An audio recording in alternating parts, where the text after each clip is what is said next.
Good morning.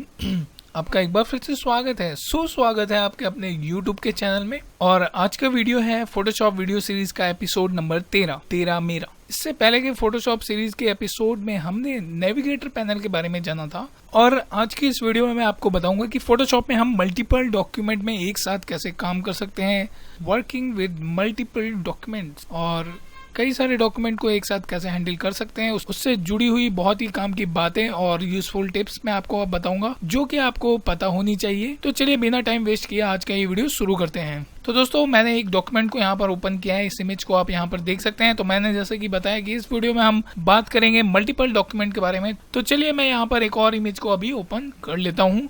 हम अगर multiple image को यहाँ पर फोटोशॉप में ओपन करते हैं तो वो इस तरह से टैब में यहाँ पर ओपन होती हैं, और हमें इस तरह से हम क्लिक करके मल्टीपल इमेजेस को और मल्टीपल डॉक्यूमेंट को ब्राउज कर सकते हैं। यहाँ पर बहुत सारी ओपन हो सकती हैं। तो मैं आपको एक शॉर्टकट की बताने वाला हूँ कि अगर आपके फोटोशॉप में मल्टीपल इमेज ओपन हो तो आप अपने कीबोर्ड में कंट्रोल और टैब को दबाएंगे तो आप मल्टीपल डॉक्यूमेंट को स्विच कर सकते हैं। जैसे कि अभी आप यहाँ पर देख सकते हैं, मैं अपने कीबोर्ड में कंट्रोल और टैब को दबा रहा हूँ, तो मैं इन दोनों को एक एक करके देख सकता हूँ। यानी कि हम मल्टीपल डॉक्यूमेंट को ब्राउज कर सकते हैं यहाँ पर स्विच कर करके। पर दोस्तों, कभी ऐसा भी हो सकता है कि हम दोनों इमेज को एक साथ देखना चाहें तो क्या करेंगे। तो चलिए मैं आपको बता दूं उसके लिए हमें क्या करना पड़ेगा। तो इसके लिए आप ऊपर टॉप मेनू में जाएं और यहाँ पर आपको दिखेगा विंडोज, और फिर विंडोज पे हम क्लिक करेंगे और उसके बाद यहाँ पर लिखा हुआ है अरेंज। तो जैसे ही हम अरेंज पर जाएंगे तो यहाँ पर हमारे सामने कई सारे ऑप्शन आएंगे। जैसे यहाँ पर है tile all vertically, tile all horizontally, और two up vertically, two up horizontal. तो मैं अभी यहाँ पर टू अप वर्टिकल कर रहा हूँ। तो आप देख सकते हैं कि दोनों डॉक्यूमेंट जो हैं वो साइड बाय साइड, यानी कि वर्टिकली हमारे सामने दोनों हम एक साथ देख सकते हैं और उन पर काम कर सकते हैं, या जो भी करना हो वो हम मल्टीपल डॉक्यूमेंट में कर सकते हैं। तो देखिए अभी मैं यहाँ पर हैंड टूल को सिलेक्ट करता हूँ। तो मैं अभी इसको यहाँ पर थोड़ा जूम कर लेता हूँ, और जूम करने के बाद देखिए मैं हैंड टूल का यूज कर सकता हूँ। और दोस्तों, यहाँ पर एक ऑप्शन है, सबसे बढ़िया ऑप्शन है, यहाँ पर लिखा हुआ है स्क्रॉल ऑल विंडोज। तो दोस्तों, अगर मैं ये वाला ऑप्शन ऑन कर लेता हूं तो मैं हैंड टूल का यूज करूंगा तो वो सभी इमेजेस और सभी मल्टीपल डॉक्यूमेंट में वर्क करेगा। तो ये बहुत ही बढ़िया ऑप्शन है, इसको याद रखें। और दोस्तों, यहाँ पर और भी बहुत सारे तरीकों से हम इसको देख सकते हैं। यहाँ पर हॉरिजॉन्टली आप इसको कर सकते हैं, तो इस तरह से आपको फिर दिखेगा, और इस तरह से भी आप अरेंज कर सकते हैं। तो चलिए मैं इसको अभी टिक ऑन यहाँ से हटा देता हूँ। तो दोस्तों, आप देख सकते हैं हम यहाँ पर दो इमेजेस में, यानी कि दो डॉक्यूमेंट में काम करें। तो चलिए मैं एक और यहाँ पर इमेज को ओपन कर लेता हूँ, और फिर मैं आपको दिखाऊंगा कि यहाँ पर अगर मैं तीन इमेज को ओपन करता हूँ तो यहाँ पर क्या ऑप्शन आते हैं। तो आप जैसे ही यहाँ पर जाएंगे विंडोज अरेंज, और यहाँ पर देखिए तीन वाले ऑप्शन आ गए हैं। तो मैं 3 वर्टिकल करता हूँ तो आप देख सकते हैं कि तीनों इमेज हमारे सामने वर्टिकली ओपन हो चुके हैं, और हम फिर इन तीनों इमेजेस में काम कर सकते हैं। तो यहाँ पर तीन वाले और भी, जैसे यहाँ पर ये वाला ऑप्शन है 3 अप स्टैक्ड, तो इस पर आप क्लिक करेंगे तो आपके सामने इस तरह का लेआउट हो जाएगा, और फिर आप बहुत ही आसानी से मल्टीपल इमेजेस में एक टाइम में काम कर सकते हैं। तो चलिए यहाँ पर मैं और भी इमेजेस को ओपन कर सकता हूँ।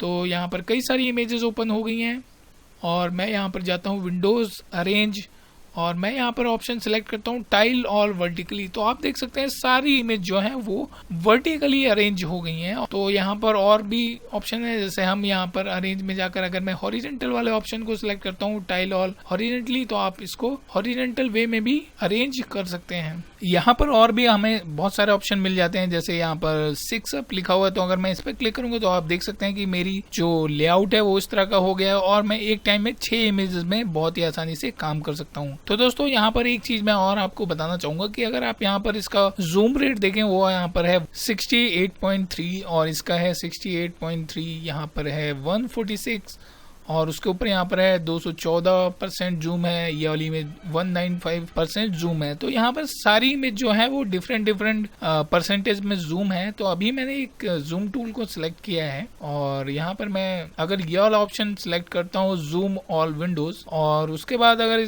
जूम करूँ तो आप देखेंगे कि सारी इमेज जूम होगी, और वो जूम जो उनका भी परसेंटेज है उस हिसाब से जूम आउट और जूम इन होंगी। यानी कि उनका परसेंटेज सबका अलग अलग परसेंटेज है, फिर भी वो जूम इन और जूम आउट हो रही हैं। तो यहाँ पर सारी इमेज अलग अलग लेवल पे जूम है, कोई 100% है, कोई कितना परसेंट है, कोई अलग अलग, सारी इमेज अलग अलग परसेंटेज पे जूम है।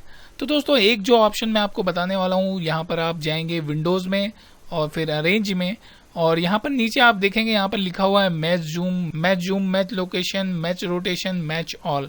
तो यहाँ पर सिंपल आप अगर मैच जूम पर क्लिक करेंगे तो आपकी सभी इमेज एक ही लेवल पे जूम हो जाएंगी। मैच लोकेशन, तो लोकेशन सबकी सेम हो जाएगी सबका। उसके नीचे है मैच रोटेशन, तो उनका रोटेशन अगर सबका डिफरेंट है तो वो सेम हो जाएगा। और अगर मैं यहाँ पर मैच ऑल पर क्लिक करता हूँ तो आप देख सकते हैं सारी इमेज जो है वो 100% जूम पर सब इक्वली जूम हो गई है। तो ये वाला ऑप्शन भी आपको पता होना चाहिए, बहुत ही काम का है। तो मान लीजिए दोस्तों आप इस तरह के लेआउट में काम करते हैं या किसी भी लेआउट में काम करते हैं और आप चाहते हैं कि ये पुराने जैसा हो जाए और जैसा हम पहले काम करते थे उस तरह से ये टैब्स में कोलैप्स हो जाए, तो उसके लिए क्या करना पड़ेगा? उसके लिए सिंपल आप वापस से ऊपर टॉप मेन्यू में जाएं, अरेंज, और यहाँ पर लिखा हुआ है कंसोलिडेट ऑल टू टैब्स। तो जैसे ही हम कंसोलिडेट ऑल टू टैब्स पर क्लिक करेंगे, तो जैसे ही हम उस पर क्लिक करेंगे तो आप देख सकते हैं सारे जो डॉक्यूमेंट थे, मल्टीपल डॉक्यूमेंट थे, वो सब वापस से पुराने की तरह, वो बाय डिफॉल्ट जैसा होता है उस तरह से वो सारे डॉक्यूमेंट जो है टैब्स में आ चुके हैं। तो दोस्तों यहाँ पर आप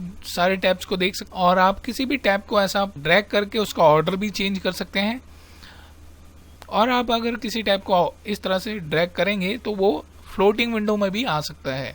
तो चलिए अभी मैं इस डॉक्यूमेंट को बंद कर देता हूँ और भी सब डॉक्यूमेंट को बंद कर देता हूँ। यहाँ पर हमारे सामने 2 डॉक्यूमेंट हैं और जो मैं आपको अब बताने वाला हूँ वो बहुत ही काम का है और इसको मैं बहुत बार यूज करता हूँ। दोस्तों कई बार हम किसी डॉक्यूमेंट में काम कर रहे होते हैं तो हमें क्या चाहिए होता है, हम चाहते हैं कि हमारे सामने वो सेम डॉक्यूमेंट जो है वो एक और विंडोज में ओपन रहे, ताकि हम एक विंडो में जूम करके काम कर पाएं और दूसरी विंडो में उसको छोटे में आराम से उसका आउटपुट देख पाएं। तो चलिए मैं आपको अभी दिखाता हूँ कि मैं क्या कहना चाहता हूँ। तो अभी मैं इस डॉक्यूमेंट में काम कर रहा हूँ और मैं चाहता हूँ कि मैं एक और टैब में इसको ओपन कर लूँ। तो दोस्तों जिस भी विंडो को आप दूसरी एक और टैब में ओपन करना चाहते हैं तो उसको आप सिलेक्ट रखिए और उसके बाद यहाँ पर ऊपर आप सिलेक्ट रखिए और उसके बाद आप ऊपर यहाँ पर विंडोज में जाइए और उसके बाद अरेंज और उसमें सबसे नीचे है न्यू विंडो फॉर 03.jpg। तो 03 जो है वो मेरे डॉक्यूमेंट का नाम है, इसलिए यहाँ पर वो लिखा हुआ आ रहा है। अगर मान लीजिए आपकी इमेज का या आपके डॉक्यूमेंट का नाम है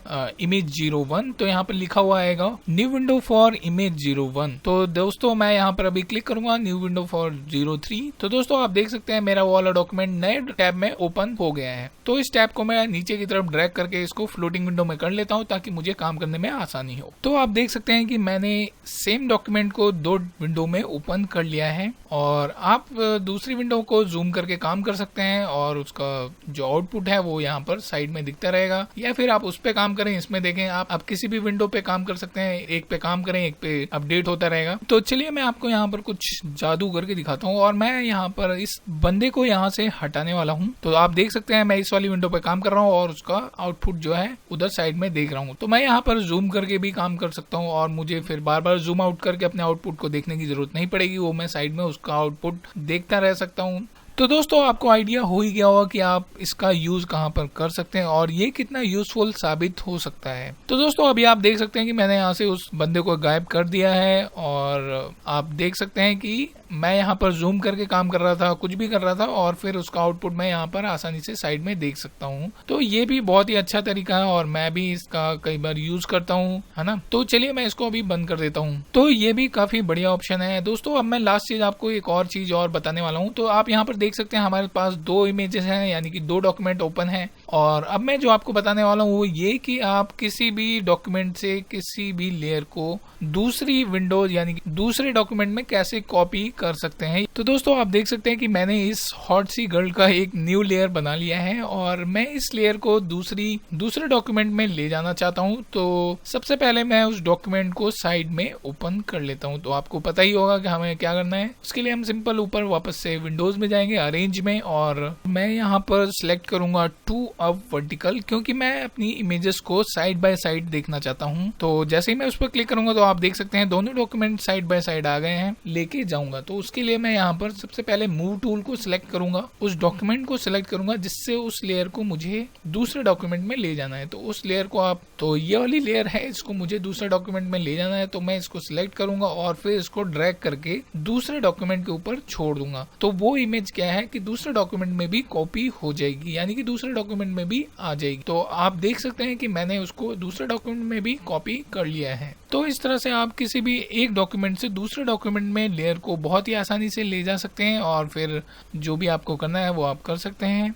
तो दोस्तों आज की वीडियो में मैंने आपको बताया कि किस तरह से हमें मल्टीपल डॉक्यूमेंट में हम लोग काम करते हैं, और कुछ टिप्स मैंने आपको बताई जो कि मैं समझता हूँ थोड़ी यूजफुल रहेंगी आपके लिए, आने वाले ट्यूटोरियल में आपको हेल्प करेंगी। और ये सब चीजें आपको पहले से पता हो तो काफी अच्छा है। दोस्तों इसके आने वाली वीडियो में मैं आपको टूल्स के बारे में अब बताना चालू करूंगा, तो आने वाली वीडियो में हम एक एक करके सारे टूल्स के बारे में जानेंगे और धीरे धीरे हम आगे बढ़ते जा रहे हैं। दोस्तों अगर आप हमारा वीडियो पहली बार देख रहे हैं तो आप इस फोटोशॉप वीडियो सीरीज का और भी वीडियो देख सकते हैं, आपको लिंक नीचे डिस्क्रिप्शन में मिल जाएगा। आई होप कि आपको ये वाला वीडियो पसंद आया होगा। दोस्तों अगर आपको हमारा ये वाला वीडियो अच्छा लगा हो तो कृपया हमारे वीडियो को लाइक जरूर करें, और अगर आपने अभी तक हमारा यूट्यूब चैनल सब्सक्राइब नहीं किया है तो अभी तुरंत हमारे यूट्यूब चैनल को सब्सक्राइब कर लीजिए। दोस्तों अगर आपका कुछ सुझाव हो या कोई प्रॉब्लम हो रही हो तो आप नीचे कमेंट करके हमसे पूछ सकते हैं। तो चलिए मिलते हैं नेक्स्ट वीडियो में। आज के वीडियो में इतना ही। Thanks for watching.